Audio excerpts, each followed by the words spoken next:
Kita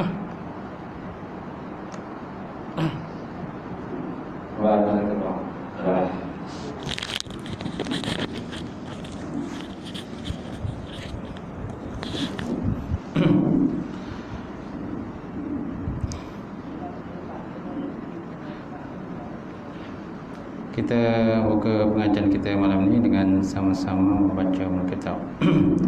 Ila hadratin Nabi Muhammad Mustafa Rasulullah sallallahu alaihi wasallam wa ala alihi kiram ashab rizam syawallahu al-Fatihah. A'udzubillahi minasyaitonir rajim. Bismillahirrahmanirrahim. Alhamdulillahi rabbil alamin arrahmanir rahim maliki yaumiddin. Iyyaka na'budu wa iyyaka nasta'in ihdinas siratal mustaqim. Siratal ladzina an'amta 'alaihim ghairil maghdubi 'alaihim waladdallin. Amin. Assalamualaikum warahmatullahi wabarakatuh.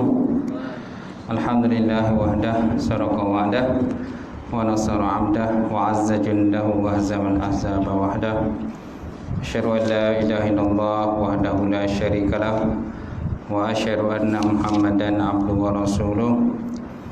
Allahumma salli wa sallim ala sayyidina wa nabiyina wa maulana Muhammad wa ala alihi wa sahbihi ajma'in. Amma ba'd. Fa inna asdaqal hadis kitabullah wa khairal hadi hadi Muhammad sallallahu alaihi wasallam wa syarril umuri muhdatsatuha wa kullu muhdatsatin bid'ah wa kullu bid'atin dhalalah wa kullu dalalatin finnar. Qala Allah Subhanahu wa ta'ala fi kitabil azim ba'da auzubillahi minasyaitonir rajim. Bismillahirrahmanirrahim.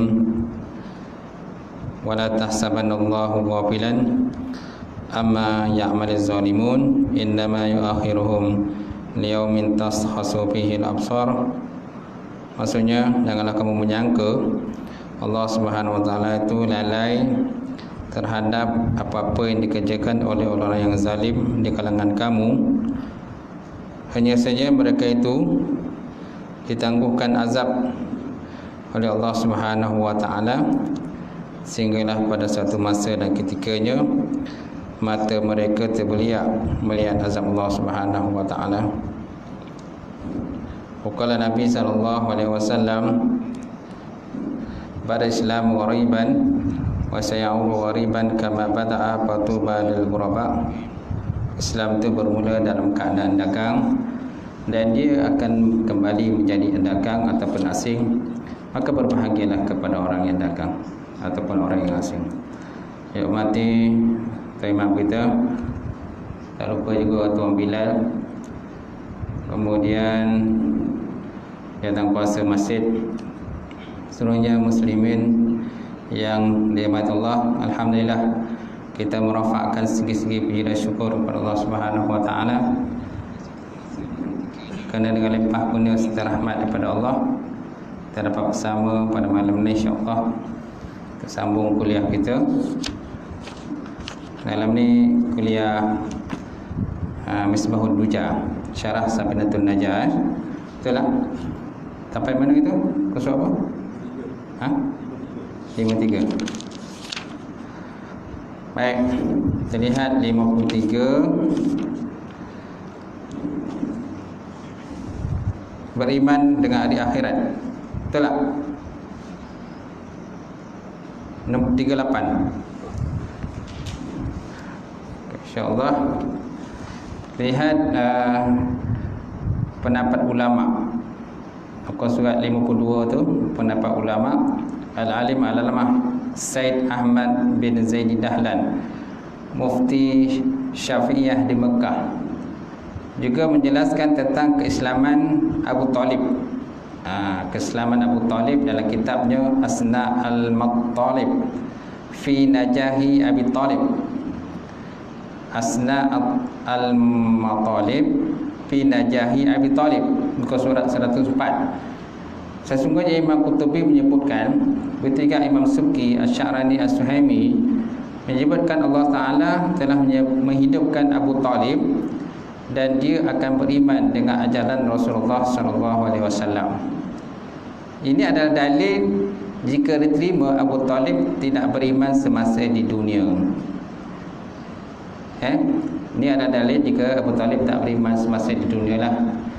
Jadi maknanya pada satu masa dan ketika nanti Allah SWT menghidupkan semula Abu Talib dan akhirnya beriman kepada Rasulullah SAW.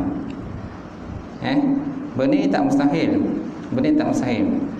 Kerana termasuk dalam khususiyah, fadilah ataupun khususiyah yang diberikan Allah Ta'ala kepada baginda Rasulullah SAW. Kalau tuan-tuan lihat dalam kitab Imam Qutubi, nama kitabnya At-Tazkirah fi Ahwalil Mauta wa Umuril Akhirah, peringatan pada menyatakan kelakuan orang mati dan juga urusan akhirat. Disebut di situ bahawa Allah Subhanahu Wa Taala memberikan khususiyah, kelebihan yang diberikan kepada baginda Rasulullah SAW sebagaimana kelebihan diberikan pada Nabi dan Rasul yang sebelumnya. Sebagaimana Nabi Isa AS boleh menghidupkan orang yang telah mati. Begitu juga dengan Nabi Musa AS, kan? Allah Ta'ala berikan mukjizat kepada dia, dia boleh menghidupkan orang yang telah mati untuk dia menyelesaikan masalah pertikaian perbalahan kaum dia tentang siapakah yang telah membunuh seorang lelaki. Jadi akhirnya maka Nabi Musa berkata kepada kaumnya supaya mencari seekor lembu ataupun sapi, dan lembu itu naklah disembelih. Kemudian ekor lembu itu naklah dipukulkan kepada si mati ataupun mayat tersebut. Jadi kaumnya carilah lembu tadi. Kisah ini dirakam dalam Quran, sebut dalam Quran.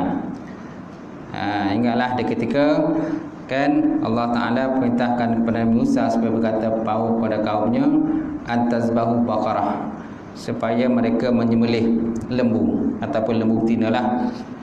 Jadi mereka pun tanya macam manakah sifat lembu tersebut. Setelah diceritakan tentang sifat-sifat lembu tersebut, akhirnya mereka dapat juga cari lembu itu, tetapi mereka terpaksa membayar dengan harga yang tinggi, nilai yang tinggilah, dengan sepenuh emas, seberat emas yang terdapat dalam perut lembu. Itulah ibaratnya.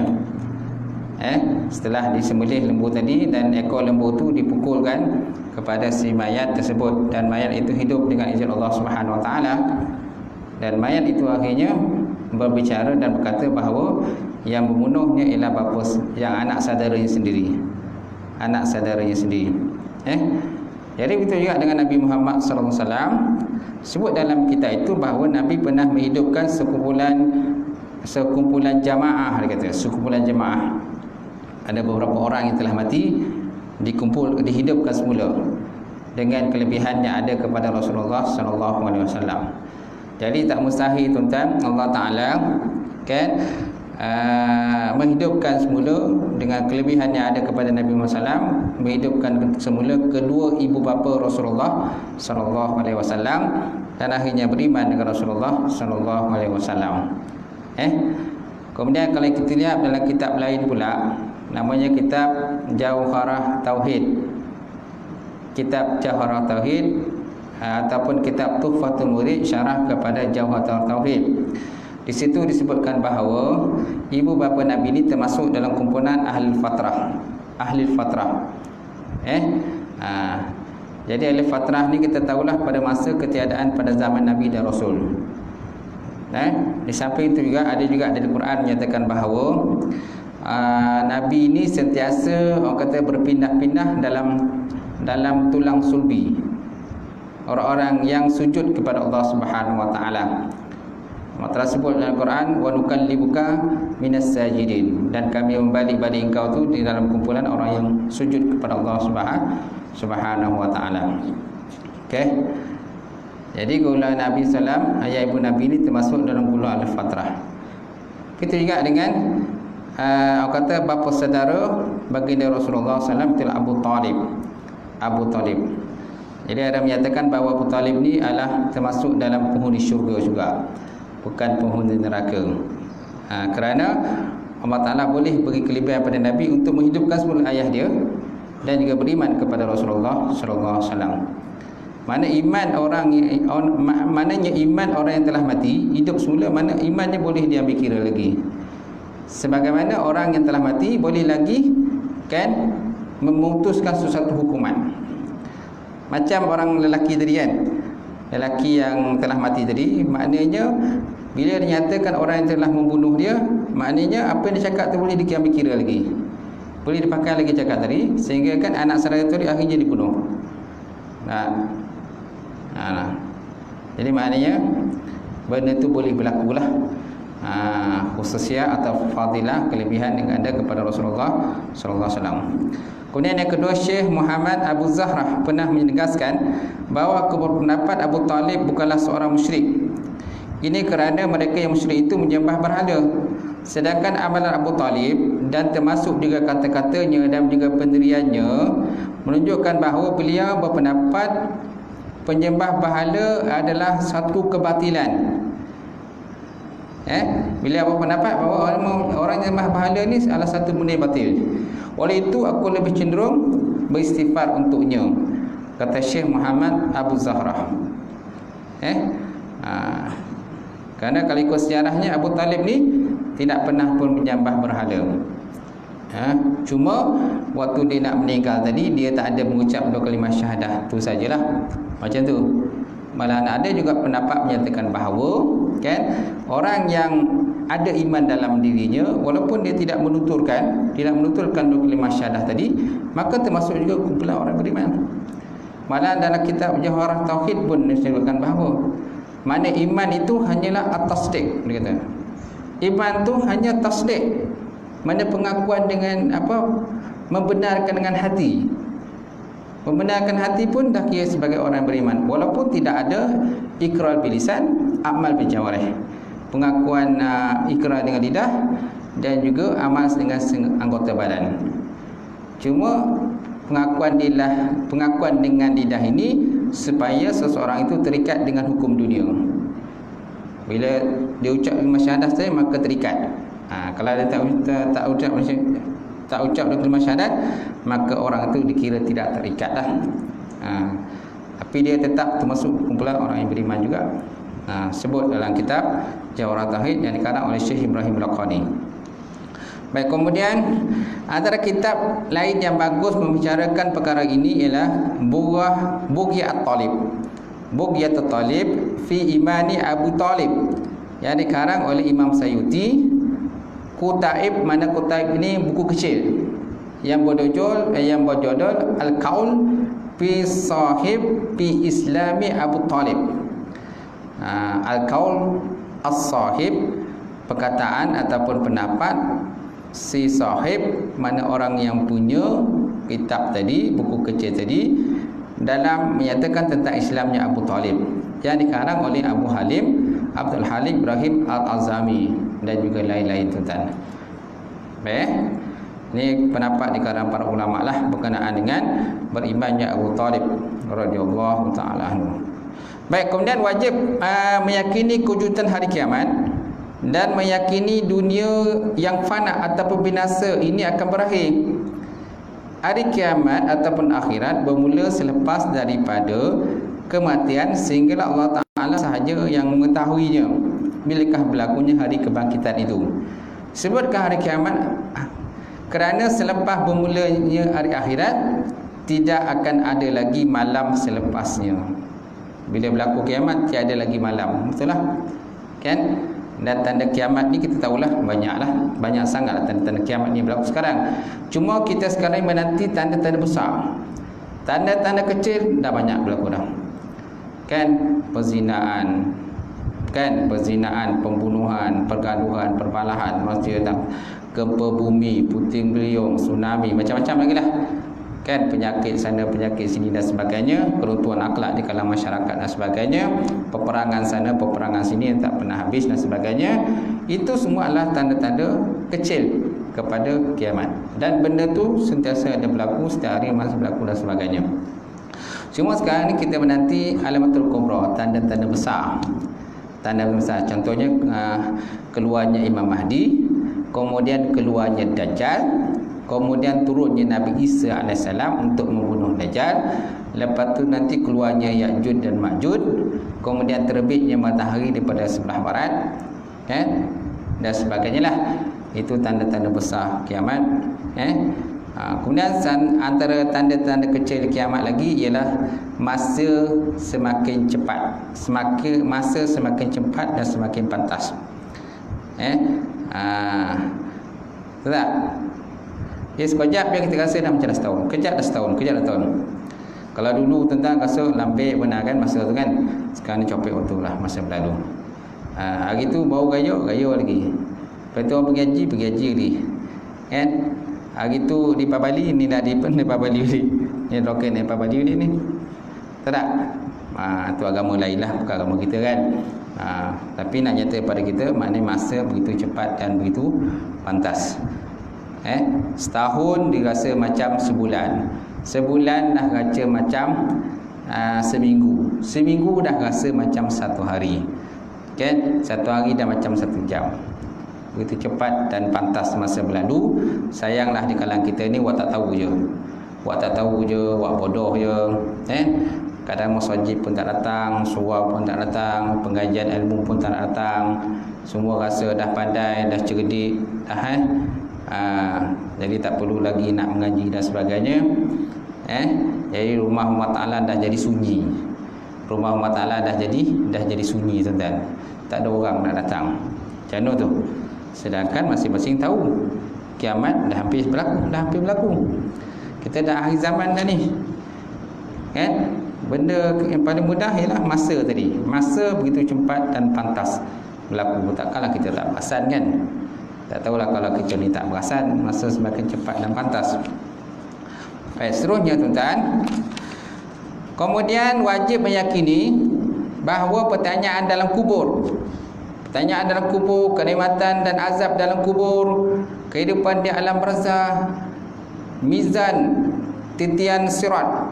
Mizan mana timbangan, titian siratal mustaqim, syurga, neraka, hisab, semuanya pasti akan berlaku. Allah kata pasti akan berlaku. Kenapa? Kerana aku tidak mungkiri janji, kata Allah. Yang suka mungkir janji ni ialah manusia. Manusia suka mungkir janji.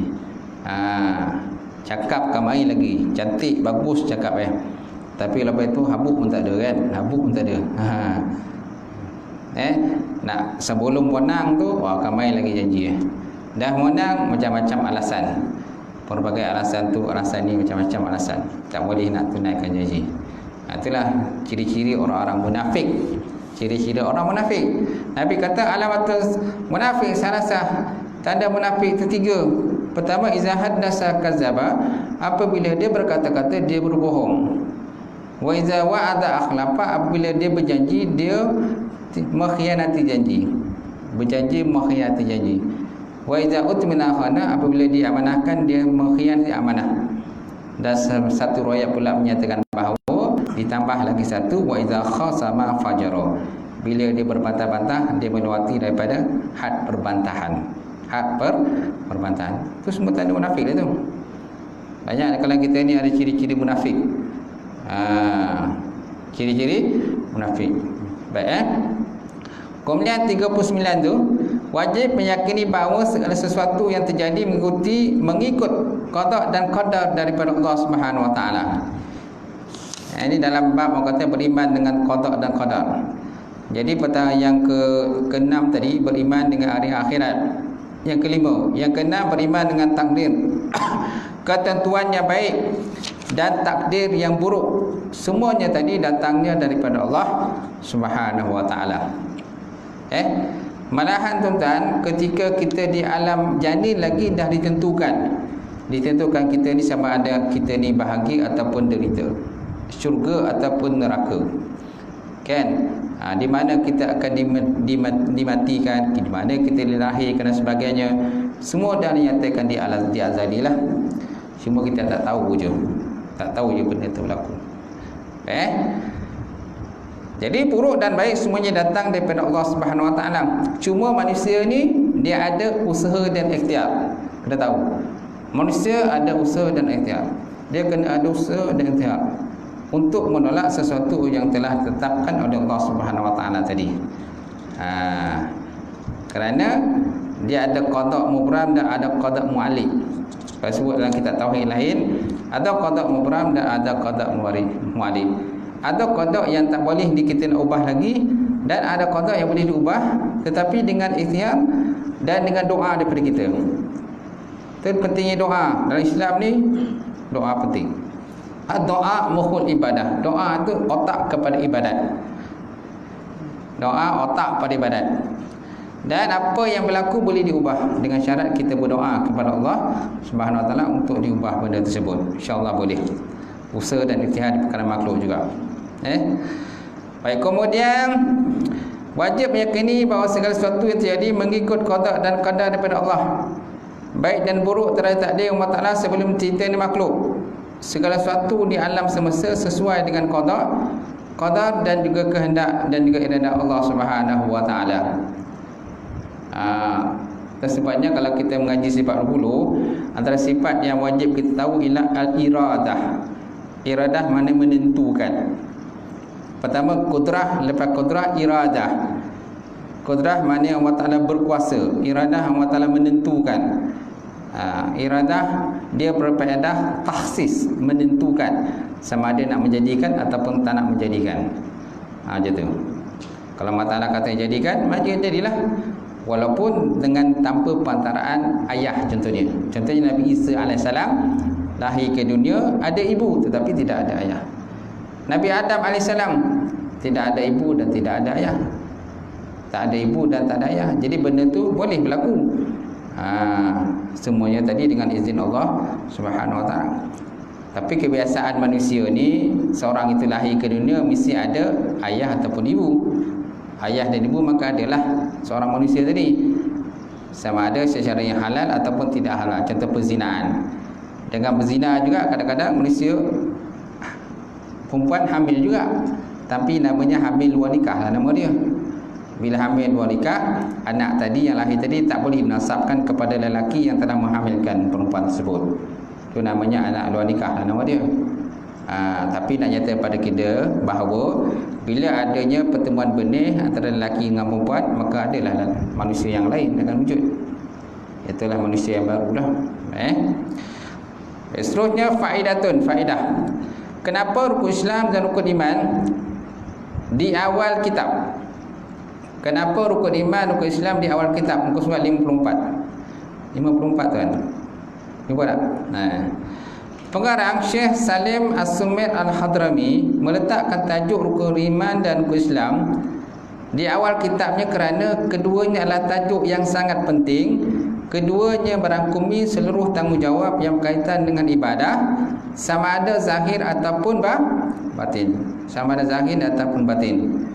Imam Al-Jufri pernah berkata, sangat tak patut bagi seseorang yang berakal ketika ditanya tentang rukun Islam dan rukun iman, lalu tak dapat menjawabnya dengan baik, sedangkan dia mendakwa dirinya seorang Muslim dan juga beriman kepada Allah Subhanahu Wa Taala. Ini kata siapa tuan? Imam Al-Jufri.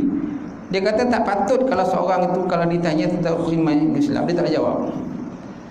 Tak boleh jawab. Sebab banyak zaman sekarang tuan-tuan, orang muda lah, kadang orang tua pun juga, bila tanya tentang rukun iman Islam, dia tak boleh jawab. Malahan kadang jawab tapi tak tepat. Turutan tu kadang-kadang lintah pukang. Yang depan ke belakang, belakang ke depan. Itulah yang apa yang berlaku zaman sekarang lah. Saya pernah tuan-tuan dilantik sebagai panel untuk halal kan, temu duga halal. Orang nak ambil tauliah untuk sembelihan halal. Kalau yang datang tu 12 orang tuan-tuan, 12 orang yang datang untuk kita temu duga kan, yang betul-betul konsisten sembahyang 3 orang je. 3 orang yang konsisten sembahyang. Yang lain tu kan kadang buat, kadang tak buat. Kadang buat, kadang tak buat. Kadang langsung tak buat. Itu belum tanya tentang rukun iman, rukun Islam lagi tu. Belum tanya rukun iman, rukun Islam, memang orang kata tunggang langgang lah. Beriman kepada Allah, beriman dengan Rasul, semua tunggang langgang tu. Yang depan ke belakang, depan ke belakang. Gitu. Ada yang kata beriman kepada beriman kepada Tuhan. Tu beriman pada Tuhan. Kan beriman pada Tuhan ni bukan termasuk dalam rukun iman itu. Rukun iman ni beriman kepada Allah, ataupun percaya kepada Allah. Disebut percaya kepada Tuhan. Percaya pada Tuhan ni dalam rukun apa? Rukun negara. Kepercayaan pada Tuhan, ni rukun negara tuan-tuan. Yang dia tahu rukun negara je. Itu pun rukun negara pun tunggal langgang dia tak boleh jawab. Itulah hakikat yang berlaku lah zaman sekarang ni. Dia kalau anak muda ni tuan-tuan, bukan anak muda je, kadang orang tua macam tu. Dia dah tahu dah, dia tak ada ilmu, tapi dia tak nak mengaji. Dia buat pelbagai alasan untuk tak nak datang hadir ke rumah Allah Subhanahu Wa Taala ini. Sayanglah, sedangkan Nabi suruh kita belajar mengaji. Utubul ilma minal mahdi lahdi. Tuntut ilmu daripada buayan sampai ke liang lahat. Tuntut ilmu daripada buayan sampai ke liang lahat. Jadi makna untuk ilmu tak pernah habis. Kalau rasa kita dah pandai, ambil tauliah mengajarlah. Kalau rasa kita dah pandai, ambil tauliah mengajar.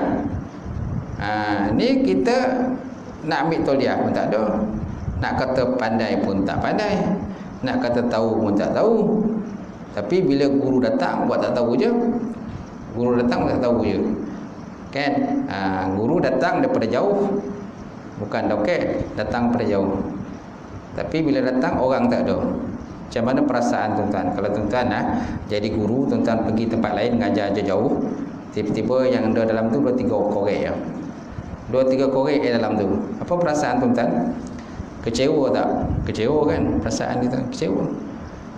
Sebab kita, orang kata, kita meluangkan masa kita untuk datang hadir daripada jauh, kan, berbatu-batu datang. Tapi orang di sini macam buat tak tahu je. Dia tak ada prihatin terhadap pengajian ilmu. Dia rasa dia tak penting sebab rasa dia pandai.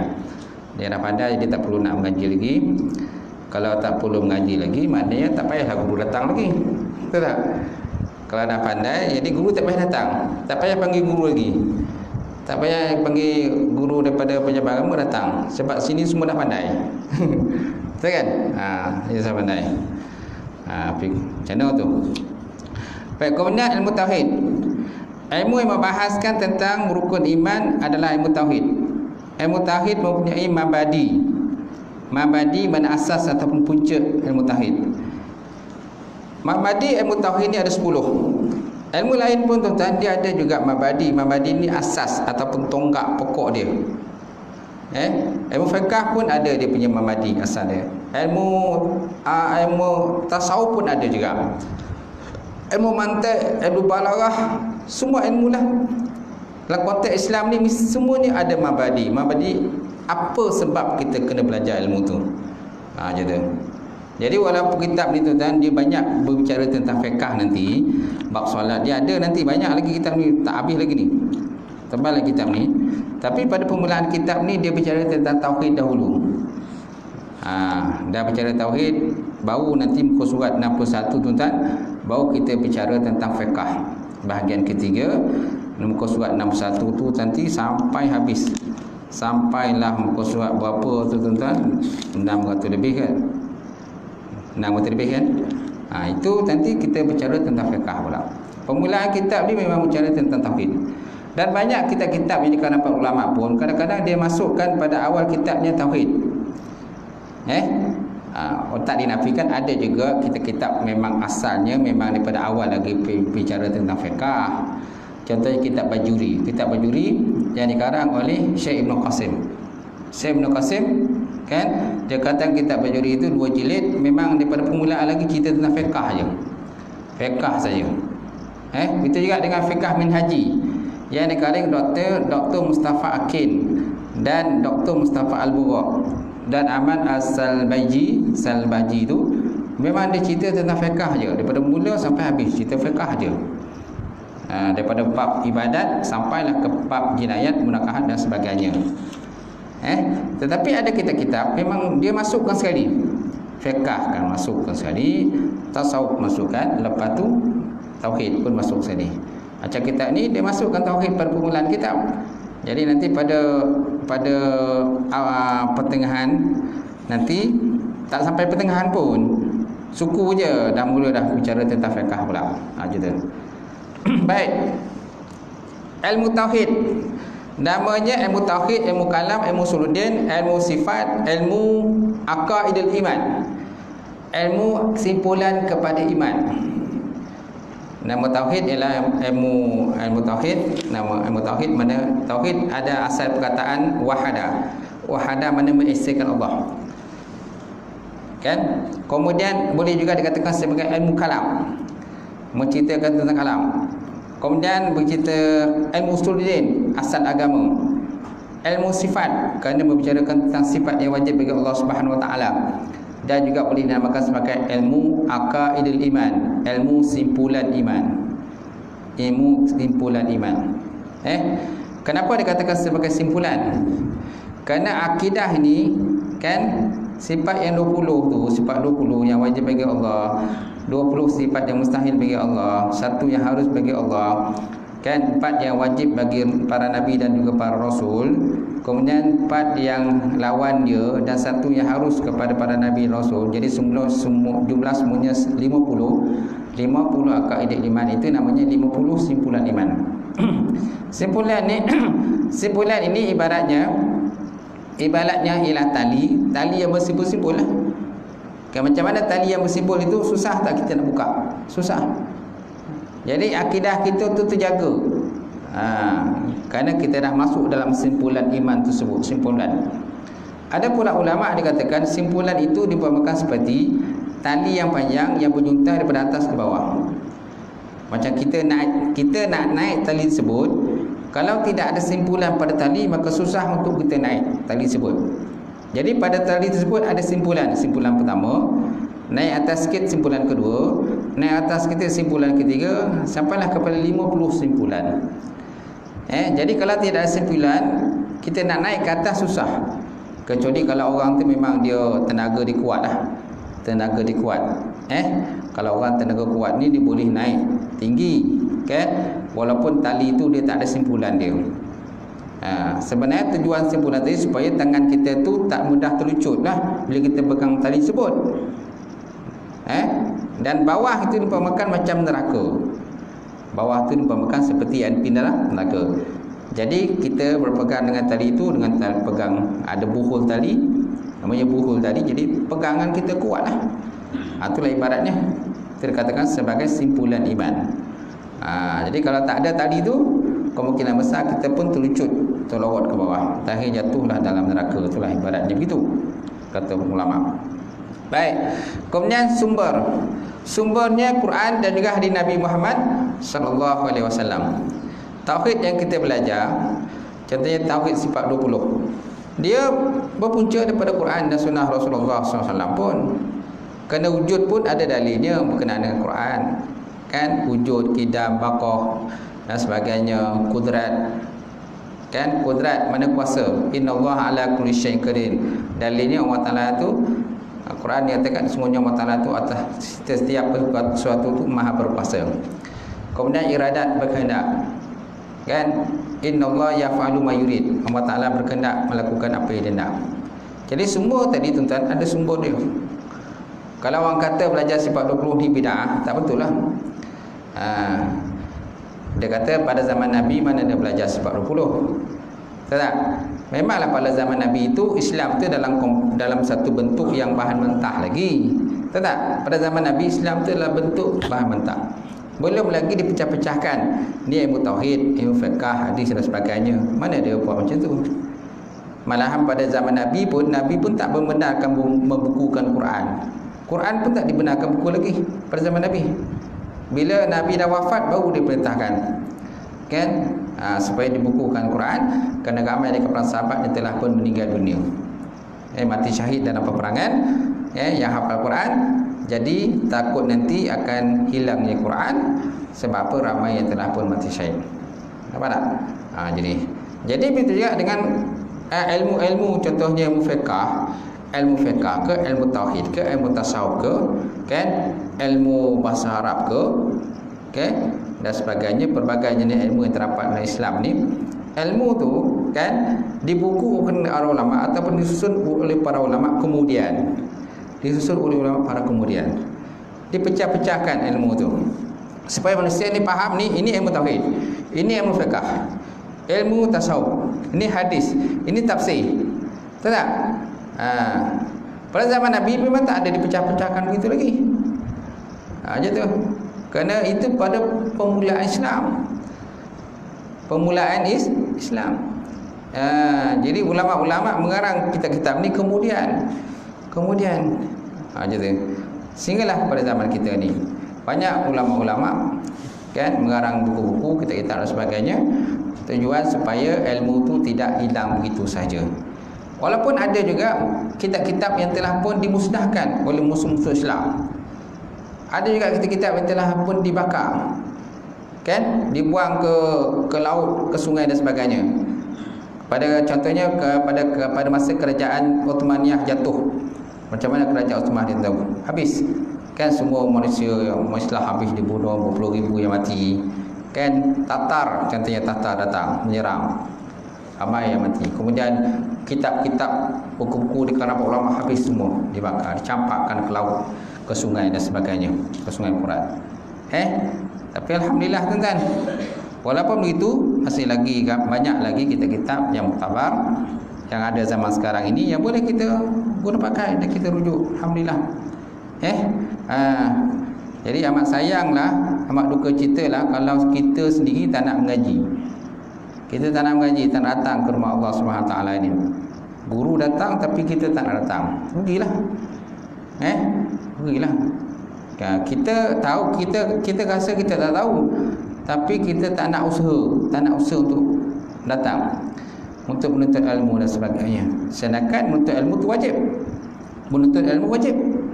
Apalagi ilmu fardhain, wajib belajar. Wajib ainun, wajib ain, mana setiap diri itu wajib. Setiap diri itu wajib menuntut ilmu. Kalau kita rasa dah pandai, tak payahlah. Jadi tak payahlah guru datang lagi, sebab orang sini semua dah pandai, orang dah cerdik-cerdik. Baik. Kemudian kandungan membicarakan tentang pegangan kepercayaan kepada Allah dan Rasul-Rasulnya dengan dalil-dalil untuk mencapai itikad yang yakin dan kepercayaan yang putus ataupun jazam. Segala amalan dan pekerjaan insan nanti akan mengikut pegangan tersebut. Itu dia punya kandungannya, maudhu' dia, kandungan dia. Mana membicarakan tentang pegangan kepercayaan kepada Allah, Rasul-Rasulnya dengan dalil-dalil untuk mencapai i'tikad yang yakin dan kepercayaan yang putus ataupun jazam. Segala amalan dan pekerjaan insan nanti akan mengikut pegangan tersebut. Kerana setiap orang itu di atas apa yang dia pegang.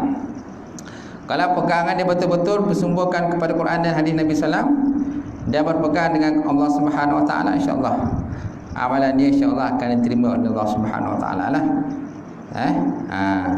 Tapi dengan syarat dia ikhlas kepada Allah, ikhlas melakukan setiap amalan tadi. Ikhlas pula dia ada 3 pembahagian. Ikhlas ada 3 pembahagian. Berkata oleh Syekh Ibrahim Laqani ataupun berkata juga Syekh Ibrahim Bajuri dalam kitab Tuhfatul Murid. Kan? Ikhlas terbagi pada 3. Pertama, tingkatan yang tinggi. Yang kedua, tingkatan yang sederhana. Ketiga, tingkatan yang rendah. Tingkatan yang rendah.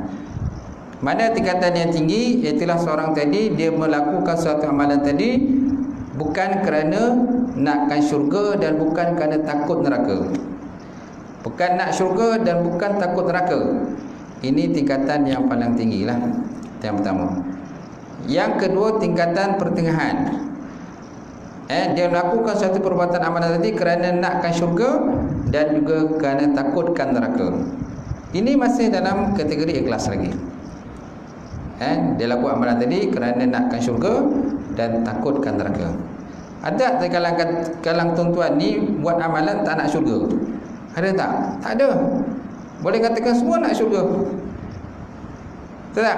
Kalau kita tanya lah setiap individu tu, kan, kita tanya dia betul-betul, kau buat amalan ni nak syurga ke? Tak nak syurga. Nak hindahkan daripada neraka. Tak? Sudah tentu mereka akan jawab nak syurga dan nak hindarkan diri daripada neraka. Macam tu. Tak ada siapa di kalangan ni tak nak syurga. Semua dikatakan nak syurga. Takkan nak masuk neraka? Lawan syurga neraka. Takkan nak duduk dalam neraka pula? Betul tak? Okey, itu tingkatan kedua. Tingkatan ketiga, dia melakukan amalan tadi supaya Allah Subhanahu Wa Taala memuliakan hidupnya dalam dunia, kan, dan menghindarkan dirinya daripada segala bala musibah ataupun bencana. Menghindarkan dia, Allah Taala menghindarkan dia pada bala bencana dan musibah. Ini tingkatan yang paling rendah. Tapi masih lagi dikategorikan sebagai ikhlas, kata ulama. Jadi jangan besok kita kata janganlah, oh ni tak boleh ni, tak ikhlas. Kau buat benda ni nak syurga takut neraka, ini tak ikhlas ni. Ini bukan ikhlas kata. Sebenarnya salah. Sebenarnya salah. Masih lagi dalam kategori ikhlas. Cuma tingkatannya sederhana tadi dan rendah. Dia buat amalan tadi kerana supaya Allah Ta'ala muliakan dia dalam dunia dan terhindar diri dia daripada bala bencana dan musibah. Ini tingkatan yang paling rendah.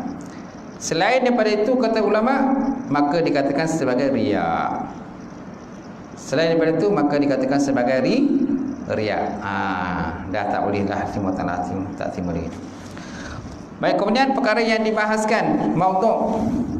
Perkara yang dibahaskan, ia membicarakan tentang Allah Subhanahu Wa Taala bagi daripada segi sifat-sifat wajib bagi Allah, mustahil dan harus bagi Allah.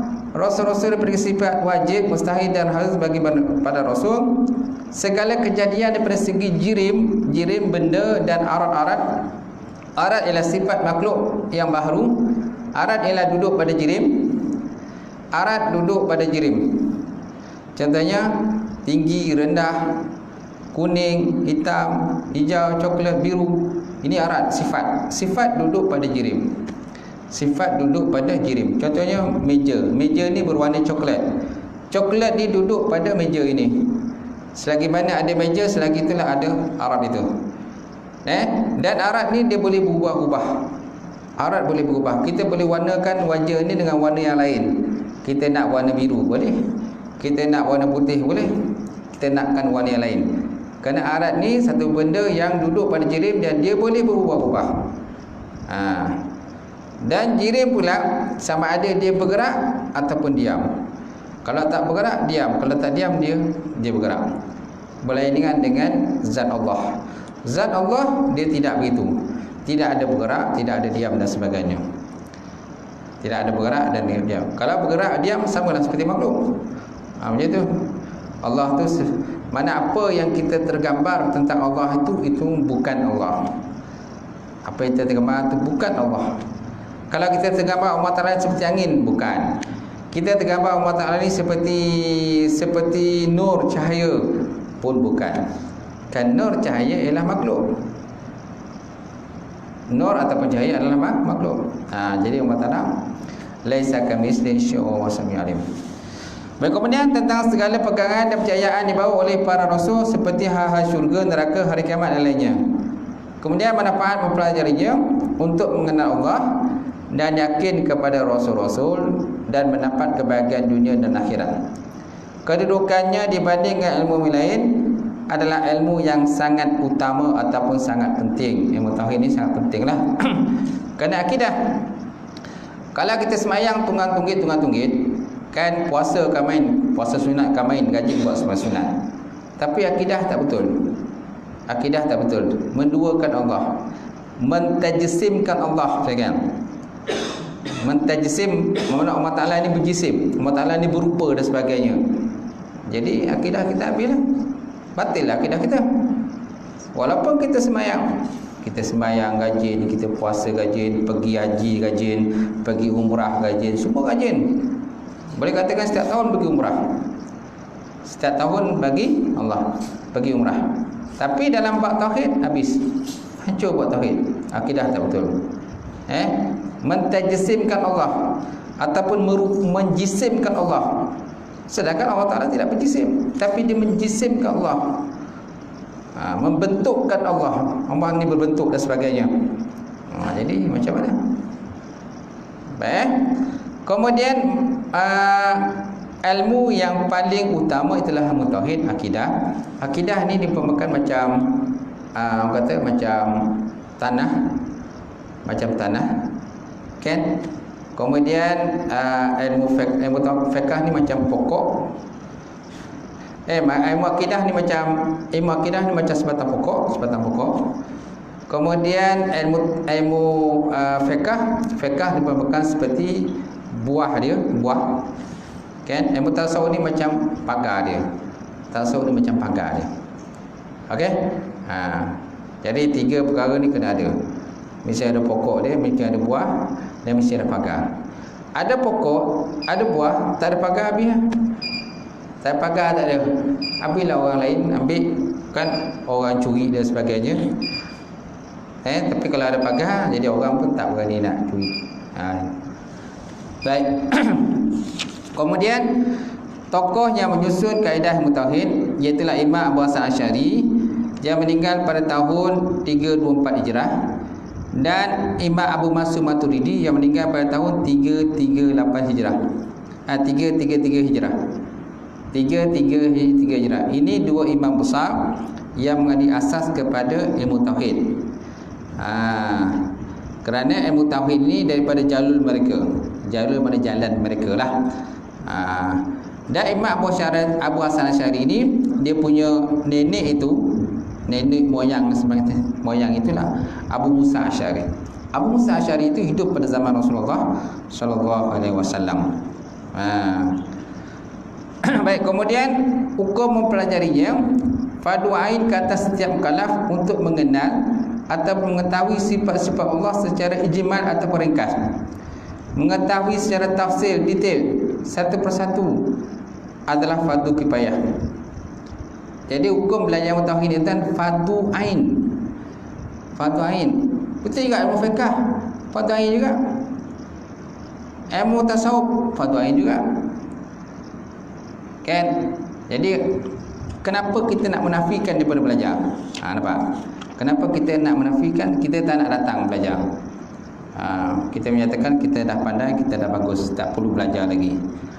Kan? Sedangkan tempat-tempat lain tuan-tuan, saya mengajar ramai orang. Kan, masih bukan satu tempat saya mengajar, banyak tempat. Kan? Masjid negeri pun ada bagi tazkirah, kemudian masjid Rumbau, masjid Jami' Rumbau pun ada bagi kuliah, masjid Tampin, masjid Tengku Besar Tampin pun ada bagi kuliah juga, masjid Pantai pun ada bagi tazkirah, bagi kuliah juga. Kemudian masjid apa lagi? Masjid Ar-Raudah Taman Sayang pun ada bagi kuliah juga. Ramai tuan-tuan datang, ramai.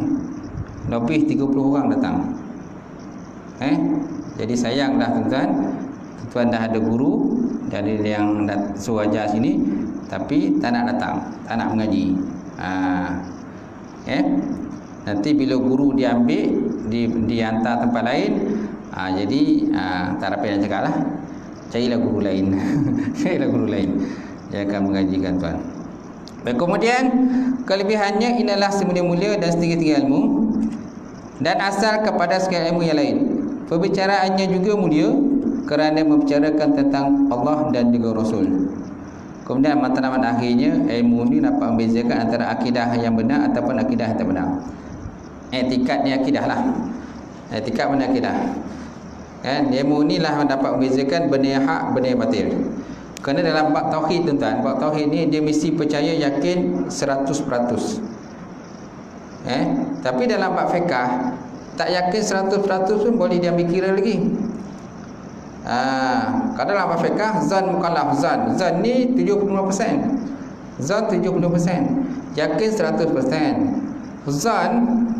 Zan kita dalam satu masalah itu kan 70% masih lagi boleh diambil kira dalam bab fiqh. Yang tak boleh ialah syak, ragu. 50% tak boleh. Apalagi waham 20% pun tak boleh. Tapi dalam bab tauhid mesti keyakinan kita itu 100%. Allah Ta'ala itu wujud, kena yakin 100%. Allah Ta'ala itu berkuasa, kena yakin 100%. Allah Ta'ala itu yang menentukan qada dan qadar dia, yakin 100%. Nabi itu seorang Rasul yang diutuskan, Muhammad Nabi yang terakhir, yakin 100%. Yakin 100%. Dia kena yakin 100% sebab tauhid. Tapi dalam bab fiqh, zan saja, kita zan saja 70% Belum sampai yakin pun boleh diambil kira lagi. Contoh dalam kita bab solat menghadap kiblat. Kan? Kadang kita tak yakin 100% pun kiblat tu arah situ. Tapi dah ada 75% kan tahap kita, kepercayaan kita kiblat tu berada di situ. Masih lagi boleh diambil kira lagi. Boleh diambil kira. Walaupun tak sampai 100% pun. Itu beza fiqh dengan tauhid. Sebab tauhid ni dia tak boleh bermain. Dia kena serius. Kemudian keterangan fardu ain dan fardu kifayah. Fardu ain ataupun wajib ain ialah apa yang dituntut syarak kepada setiap individu yang mukallaf untuk mengerjakannya dengan tuntutan yang jazam ataupun pasti, dan tidak akan terlepas tanggungan seorang mukallaf kecuali dengan melakukannya sendiri dan tak boleh diganti oleh orang lain.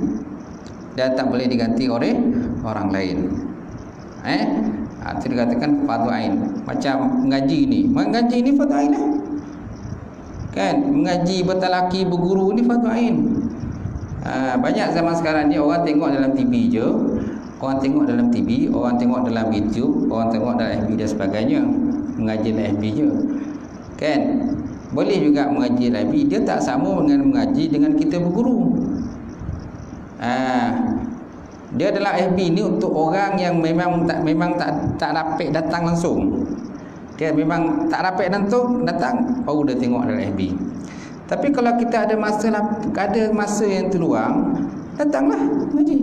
Kerana bertalaki tu menghadap guru tu jauh lebih baik berbanding kita belajar dengan FB, dengan YouTube dan sebagainya. Betul tak? Malahan tuan-tuan, kan orang yang kita berguru tu kadang-kadang bila kita susah dia datang rumah kita bacakan doa kita. Kadang orang dalam FB tu, kita belajar dengan FB tu, kalau kita sakit dia datang tak? Dia tak datang. Dia kona kita pun tidak. Dia tak kona. Kita kona dia tapi kita kona dia tapi dia tak kona kita. Sebab kita hanya kenal dia dalam FB saja, melalui ceramah-ceramah dan sebagainya. Kecuali kalau orang itu kita berguru dengan dia, berdepan dengan dia, kalau kita ada sakit dan sebagainya, dia akan datang tengok kita. Sebab dia tahu ni anak murid dia. Dia pernah belajar orang ni, kita datanglah pergi tengok masalah kan. Macam tu. So itu kelebihannya bertalaki, berguru. Dan Jibril pun kan bila nak mengajarkan agama kepada para sahabat, dia datang duduk bertalaki depan, duduk lutut dia bertemu dengan lutut Rasulullah SAW. Nampak? Lutut Jibril tu bertemu dengan lutut Nabi. Kan? Dan bertanya beberapa soalan kepada Rasulullah SAW. Itu hadis. Sebut dalam hadis 40 tu. Ketika Jibril datang bertanya dengan Nabi beberapa soalan. Pertama tentang Islam, kemudian kedua tentang iman, yang kedua tentang ihsan, yang keempat tentang bilakah berlaku kiamat. 4 soalan ditanya. Para sahabat semua tak kenal masa Jibril datang tadi. Kerana Jibril merupai seorang lelaki, tetapi tidak ada seorang pun yang kenal lelaki tersebut.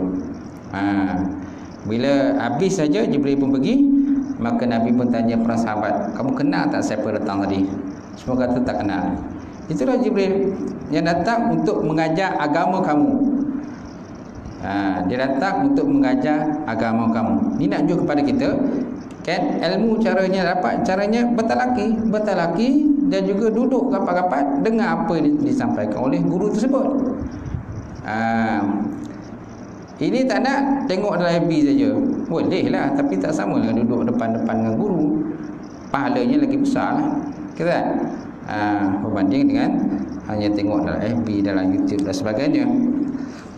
Baik, kemudian fardu kifayah tadi dan wajib kifayah pula adalah apa yang dituntut syarak kepada sekumpulan mukallaf untuk mengerjakannya, bukan kepada setiap individu. Di mana apabila dilakukan oleh sebahagian mukallaf, maka fardu atau wajib itu telah terlaksana dan gugurlah kewajipan ke atas yang lain. Jika ia tidak dilakukan oleh mana-mana mukallaf, semua akan berdosa dan dianggap menderhaka dengan perintah Allah Subhanahu wa taala. Okey. Kemudian kita masuk sikit fasa ketiga ni, pengertian la ilaha illallah. Faslun wa makna la ilaha illallah la ma'buda bihaqqin fil wujudi illallah. Sikit lagi ya, Imam. Sikit lagi. Faslun, satu fasal telah menyatakan makna la ilaha illallah. Apa maksud la ilaha illallah? La ma'buda bihaqqin fil wujud illallah. Tiada yang patut disembah sebenar-benarnya di dalam alam yang wujud melainkan Allah Subhanahu wa taala, melainkan Allah. Itu dia katakan kalimatut thayyibah. Kalimatut thayyibah. Kalimatut tauhid pun boleh. Nak kata kalimatut tauhid pun boleh, ataupun kalimatut thayyibah pun boleh jugalah. Ada ulama kata kalimatut thayyibah. Macam tu. Orang yang mengucap dua kalimah syahadat ataupun berpegang dengan akidah yang betul, mereka merupakan seperti sebatang pokok yang tumbuh, yang mana akarnya jatuh jauh menjunam ke dalam tanah dan pucuknya menjulang sampai ke langit. Pucuknya menjulang sampai ke langit. Okay? Dan dia sentiasa mengeluarkan buah untuk dinikmati oleh makhluk, sama ada manusia ataupun binatang. Itu kalau orang punya akidah yang betul lah. Ada ulama mana akidah betul itu ialah kalimat tauhid lah. Itu. Berbeza dengan orang yang akidah yang tak betul, mereka itu merupakan seperti sebatang pokok yang mana akarnya terbungkas, okay? Akarnya terbungkas dan pucuknya tak menjulang ke langit, tak sampai ke mana pucuk dia, dan tidak memberikan hasil apa-apa kepada manusia, kepada binatang, kepada sesiapa saja, dia tidak dapat memberikan hasil. Itulah ibaratnya orang punya akidah yang tak betul.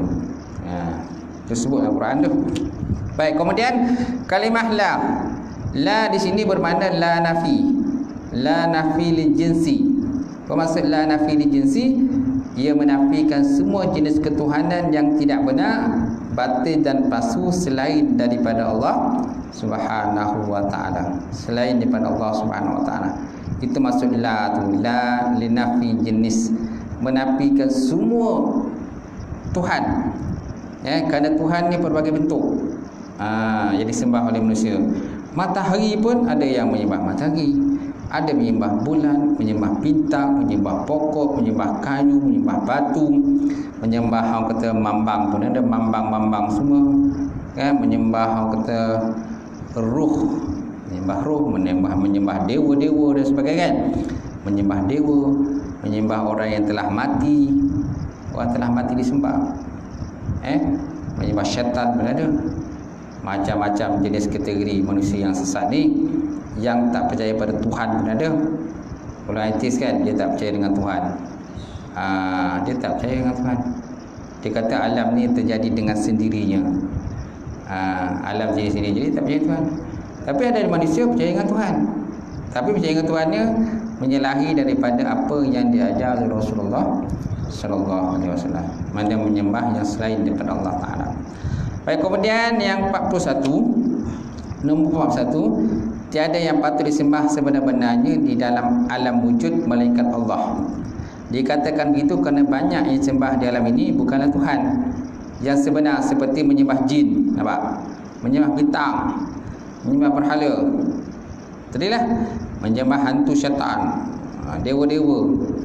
Okey, menyembah pokok, menyembah busut. Silam busut kan, jumpa je busut yang pelik, dia buatlah, dia naikkan dia punya tu, nampak busut, nampak pokok ni lain macam ya kan, naiklah dia punya tu, tiang naik, dia boleh naik tiang lah.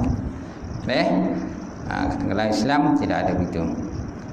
Baik, makna kalimah la ilaha illallah, para ulama tauhid menyatakan bahawa la ilaha illallah maksudnya Allahu mughniyun an kulli ma siwa wa muftaqirun ilahi kulli ma ada.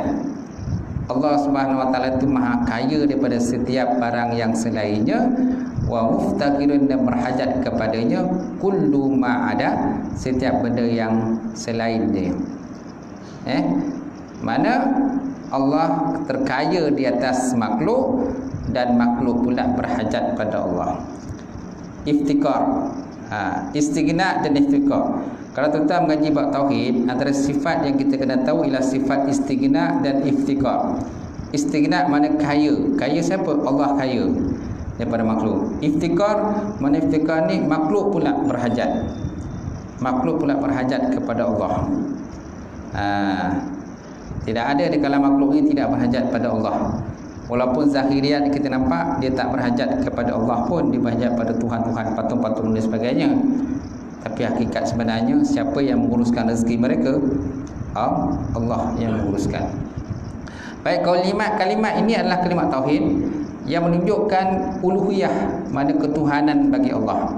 Uluhiyah mengandungi dua sifat, iaitu pertama istighna, yang kedua iftikar. Istighna an kulli ma siwa, Allah Ta'ala yang maha kaya daripada setiap sesuatu yang lain padanya, iaitu bermakna Allah tidak berhajat kepada selain padanya. Dan yang kedua iftikar, ilahi kullu ma ada, mana selain daripada dialah yang berkehendak kepadanya. Mana makhluk berhajat kepada Allah. Allah pula terkaya daripada makhluk. Bukan mana Allah berhajat pada makhluk, tak. Allah Ta'ala tak berhajat pada makhluk. Allah tak berhajat pada kita pun. Sebabnya kita ni termasuk dalam benda harus. Benda yang cerita Allah Ta'ala dalam harus saja Allah Ta'ala boleh cipta kita. Dan Allah Ta'ala bukan wajib mencipta kita. Dia tak wajib pun nak cipta kita ni. Sebab dia harus cipta. Kalau dia tak cipta pun tak ada masalah. Kata Allah, aku tak cipta kau pun aku tak masalah. Kemudian di bawah setiap sifat negara ini ada pula sifat-sifat daripada 20 sifat yang lain. Kesimpulan yang terhasil setelah mempelajari dan memahami pembahasan tentang sifat wajib, sifat mustahil dan sifat harus bagi Allah secara ijmal, ringkas dan juga tafsir itulah mendalam. Pembahasan tentang kalimat tauhid ini agak panjang. Pembahasan kalimat tauhid ini panjang lebar tuan-tuan. Kembalilah kepada pengajian tauhid melalui pendekatan sifat 20 yang sangat terkenal, berkat dan juga bermanfaat. Kalimah ini naklah dipahami baik-baik. Kalimah ini naklah faham baik-baik. Saya banyak tempat tuan-tuan mengaji tauhid. Hakikat beriman pada Allah, antara kitab saja, Aqidatun Najin pun sifat 20. Banyak tempat dah kita ngajar. Berkenaan dengan akidah tauhid. Kerana tauhid ini benda yang sangat penting. Baik. Kemudian Imam Sanusi menyebutkan dalam syarah kitab Ummul Barahin. Ummul Barahin. Kemudian dia kata apa? Waqad nassa a'immatum ala annahu la budda min fahmi ma'nahu wa illa lam yantafi' biha sahibuha fi inqazi minal khuludi finnar. Maksudnya dan sesungguhnya para imam ahli tauhid telah menyatakan bahawa sesungguhnya tidak boleh tidak untuk memahami kalimat tauhid, jika tidak dia tak akan mendapat apa padanya untuk selamat atau kekal dalam neraka. Kau tak ada kekal dalam neraka. Tak boleh tidak tuan-tuan, kita mesti memahami makna kalimah la ilallah. Dan tuntutan kalimah la ilallah tu kita kena tahu. Dan perkara-perkara yang membatalkan kalimah syahadah pun kita kena tahu. Banyak di kalangan kita ni belajar tentang tuntutan kalimah syahadah. Jadi perkara yang membatalkan syahadah dia tak belajar. Kadang-kadang dia tak sedar akidah dia tak pisau. Sebab apa? Dia tak belajar tentang perkara-perkara yang membatalkan dua kalimah syahadah. Banyak perkara yang membatalkan kalimah syahadah. Itu sebabnya perlu mengaji, perlu belajar.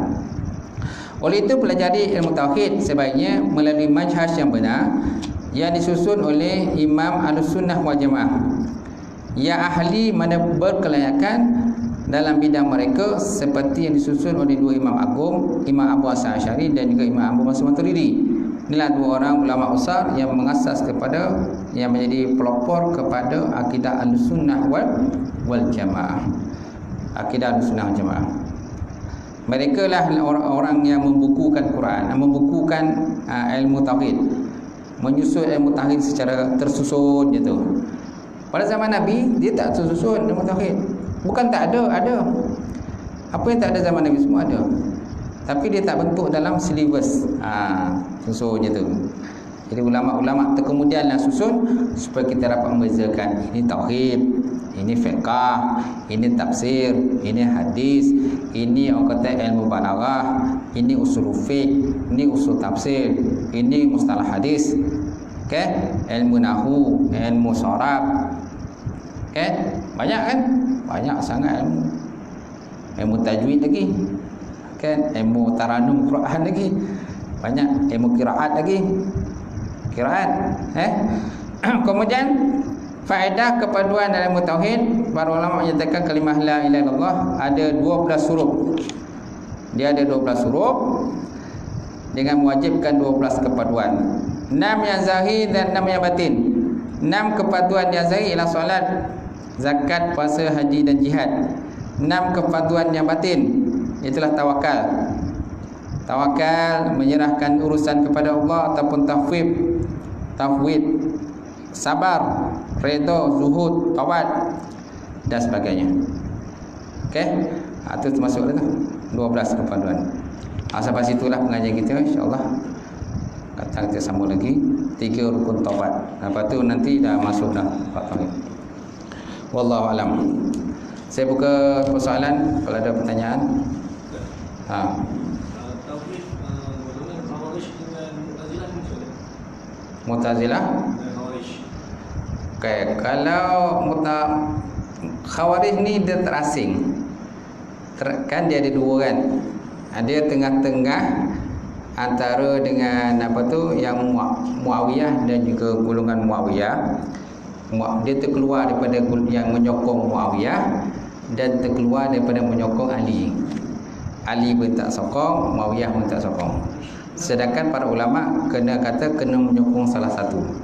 Sama ada tak sokong kumpulan yang pro pada Ali ataupun sokongan yang kata golongan Muawiyah. Khawarij ni di tengah-tengah lah. Dia tak sokong mana-mana Khawarij. Sedangkan Mu'tazilah ni ialah yang berpahaman meletakkan akal lebih tinggi daripada Quran hadis. Akal lebih tinggi daripada Quran dan hadis Rasulullah sallallahu alaihi wasallam. Mana benda-benda yang menentang akalnya walaupun Quran sebut tapi akalnya tak sesuai dengan benda-benda tu, maka dia tentanglah. Yang mengasaskan golongan Mu'tazilah ini ialah Wasil bin Atta. Dia yang mengasas golongan Mu'tazilah. Dia lebih kepada logik akal lah, macam tu, logik akal aja.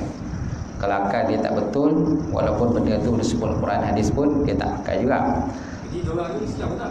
Ya? Golongan ini Islam tak? Mu'tazilah. Khawarij ni. Ni kata diragukan lah.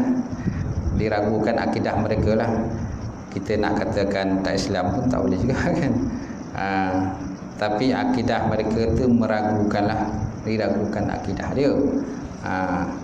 Sebaik-baiknya kita jangan ikutlah mereka tu. Kita ikutlah Ahlussunnah wal Jamaah. Aja tu. Ini masalahnya masyarakat ramai Mu'tazilah kan ya? Oh, ramai Mu'tazilah. Sedar kan? Iyalah tu. Kerana dia tak faham. Dia lebih pada pakai logik akal dia je. Kalau benda tu dah sebut Quran hadis kena ikutlah. Apalagi kalau hukum tu hukum qat'i. Hukum qat'i contohnya hukum hudud. Kan hudud orang kata kalau orang yang mencuri itu dipotong tangannya. Kan orang berzina tu maka naklah rotan dengan 100 kali rotan. Itu Quran sebut. Jadi benda-benda yang jelas qat'i kita tak boleh menentang. Walaupun benda tu tak terima di akal kita, kita tak boleh kata benda tu zalim, tak boleh. Sebab memang dah qat'i. Hukum asal dia, bukan hukum furu', ke cabang. Kalau hukum cabang tu lain lah. Dah hukum asal. Dan benda tu sebut Quran. Tak nak kena terima lah, walaupun akal kita tak terima kan. Tapi banyak yang berakidah begitu. Dia kata hukum ni zalim, ketinggalan zaman. Macam tu. Nanti kalau dipotong tangan kan, ramailah orang yang kudung-kudung tangan. Bila banyak yang kudung tangan, jadi produktiviti kurang lah. Produktiviti kurang. Ikut logik akal tu. Betul tak? Sedangkan hukum tersebut hanya lebih dalam bentuk untuk mempertakutkan orang.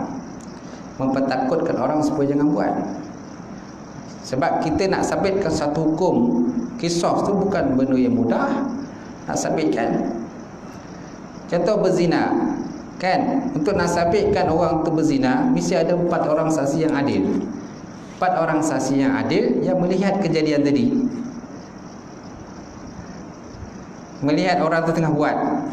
4 saksi yang adil melihat benda tu, laki tu memasukkan benda tu dengan dalam perempuan tu punya.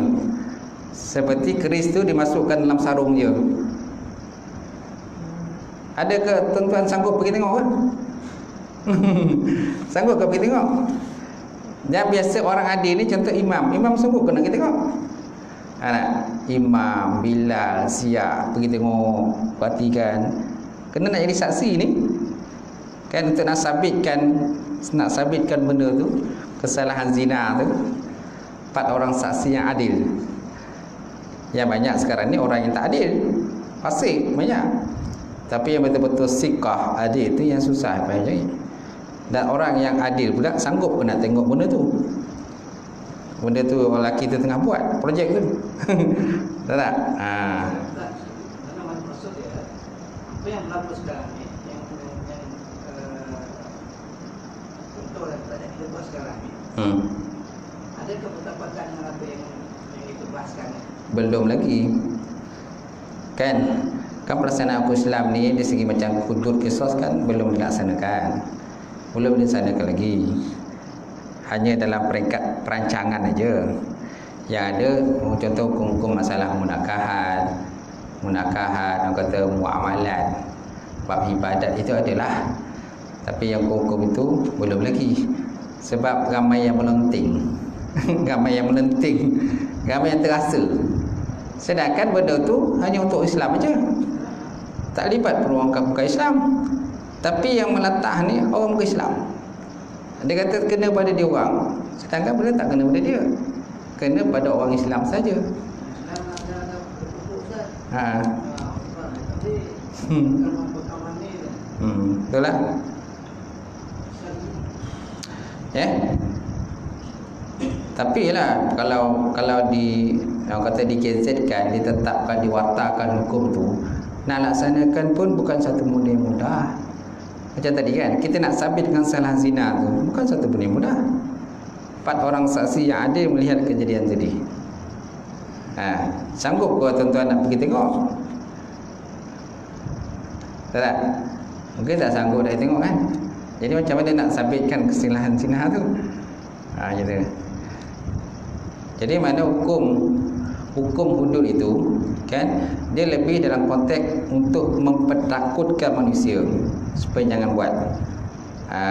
Tapi nak laksanakan tu satu benda yang susah juga nak laksanakan. Gitu.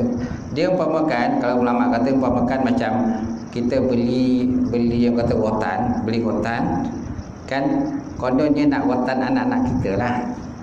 Tapi kita tak rotan pun, kita letak je rotan tu kat atas tingkap tu. Siapa yang buat jahat, buat nakal kan, nampak tak rotan tu? Kan, nampak tak rotan tu? Jadi semua takut. Semua takut tak nak buat. Sedangkan ayah tak rotan pun. Ayah tak rotan pun, just nak takut ke je. Betul tak? Itu pentingnya hukum hudud tu qisas. Tapi kalau benda tu memang ada jelas bukti dan jelas keterangannya, wajiblah pihak berwajib melaksanakannya. Pemerintah wajib melaksanakan. Kalau benda tu dah digubat, digazetkan dan ada bukti-bukti yang jelas dah sabit kesalahan benda tu, kena laksanakan. Tak boleh tak laksanakan. Kalau tak laksanakan, berdosa lah pihak berwajib. Itu boleh, InsyaAllah. Okey, itu saja pengajian kita insya-Allah. Auzubillahi minasyaitonir rajim. Bismillahirrahmanirrahim. Wassalatu wassalamu ala asyrofil mursalin wa ala alihi washabihi ajmain. Allahumma zidna ilman nafi'a wa yaqinan shadiqan wa mutaqabbala wa rizqan halalan mubarakatan katsiran wa siyana fataya alim lana qulubana bin nuri ma'rifatika wa ta'ala. Allahumma faqqina fid din, Allahumma faqqina fid din. اللهم اجعل هذا جمعا مرحوما وتفرقنا من بعد تفرقا معصوما ربنا افتح بيننا وبين قومنا بالحق وأنت الفاتح ربنا آتنا في الدنيا حسنة وفي الآخرة وقنا عذاب النار سبحان ربك رب العزة عما يصفون والسلام على المرسلين الحمد لله رب العالمين تقبل الله منكم